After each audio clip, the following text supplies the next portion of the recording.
So I've been sort of pigeonholing you into slot receivers. Last time we talked, you were into Damiere Brown, who doesn't seem like a slot receiver. He seems more like an outside guy. So if you do think the Niners, they could take one of each. They take 2 wide receivers a lot. If they take a slot receiver, who do you think it'll be? And then we could talk about non-slot receivers you like as well, if you like.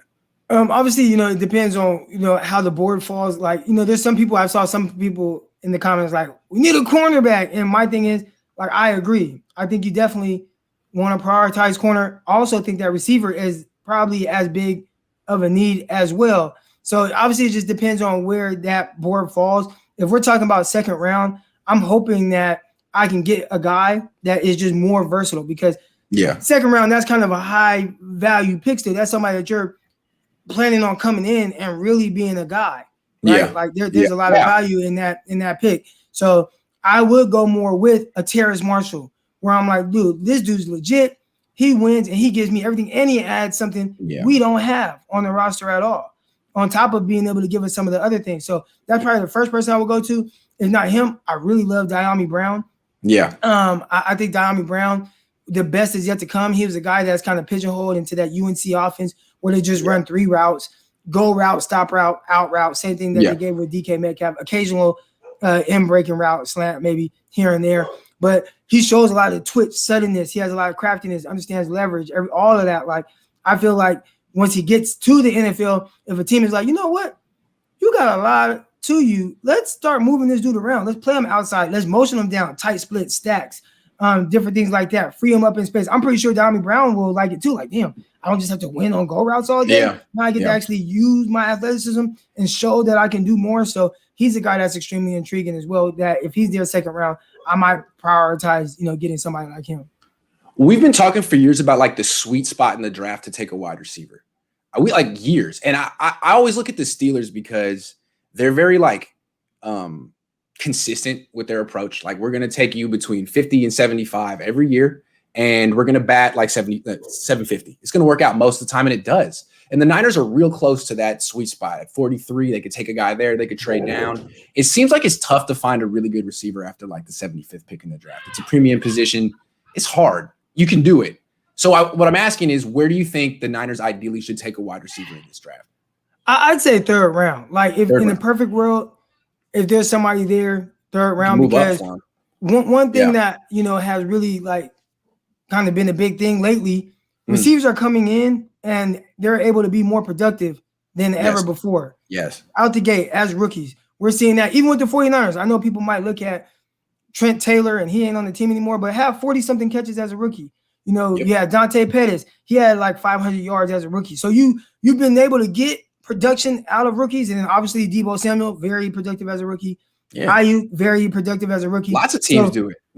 And those guys were both, obviously Ayuk was a late first, Deebo second round, but you're able to Terry get McLaurin round 3, Chase Claypool round 3. All these guys very productive. So I don't think, like, I hear people saying you got to draft, Chase top 10, and why would I'm only pass catcher I'm taking top 10 is Kyle Pitts. Agreed. All these other guys do. I could see somebody get taken in the third round, go to a solid situation like a 49er team, and be just as productive as Jamal Chase, who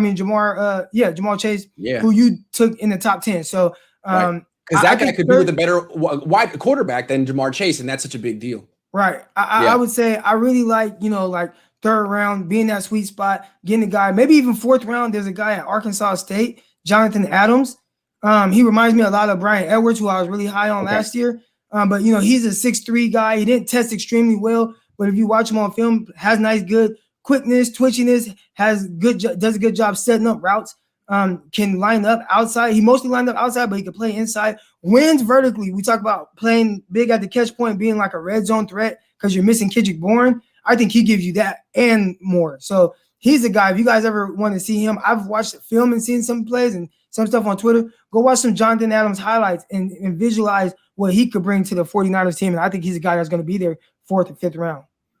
Only you would know a wide receiver from Arkansas State. Did you go to Arkansas State?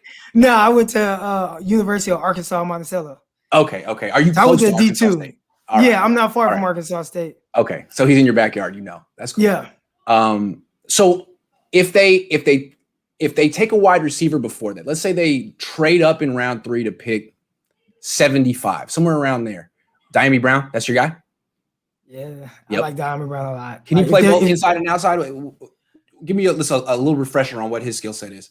I believe he has the ability to. The UNC just didn't do it at all. They used him, and it was almost like he got kind of bored of just being this, dang, you want me to run a go again? Or dang, I just got to run a stop route again. At some point, you see corners sitting on his routes. I remember watching Debo Samuel, and I mean, DK Metcalf, and people were like, oh, DK Metcalf, he got erased by Greedy Williams. And I was like, well, he didn't run an in-breaking route until 1 minute left in the third quarter. Yeah. All he ran was 5-yard stop, 10-yard stop, go route. And I want to say he's reading the defender. So the defender is like upfield shoulder, he sets his route down. If his receiver, if the corner is underneath, he'll take it on the go.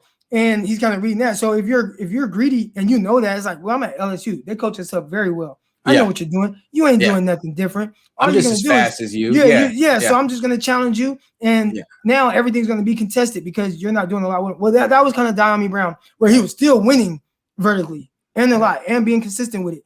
But I think he has the ability, like you see him with his feet, he starts to change up his releases. I think he plays with good pace. I think he threatens guys vertically very well. He's tough. I was looking at him, and my comp for him was, and I don't like to do like these extreme comps, but it was Devontae Adams. Like that was what I saw on film. Somebody who like runs very well vertically, but Devontae Adams isn't like a blazer, but it's like, damn, he's always winning vertical. I think he gives you that. I think he has nice twitch and suddenness right now to create that separation. Obviously, he can add to that as he gets to the next level, but he gave me a lot of those things, and he played really physical, like where he's not just going out of bounds. It's like, man, I'm gonna catch you. I'm gonna try to run through you. And and I was surprised to see when he weighed in at 6'1", 190 pounds, because he played like somebody that was 6'2", 215 pounds. Oh, wow. Okay. A couple questions. Felix says, what about Tutu Atwell as someone who might be there in the third or fourth? Is he 155 pounds? I think 149 pounds. Jeez, man. Hey, that's JJ like, Nelson is light, but like, wow. Yeah. I don't know, man. I saw him. He's fast. He's cool. I was watching him this morning, but yeah. You better be fast if you weigh 140 pounds.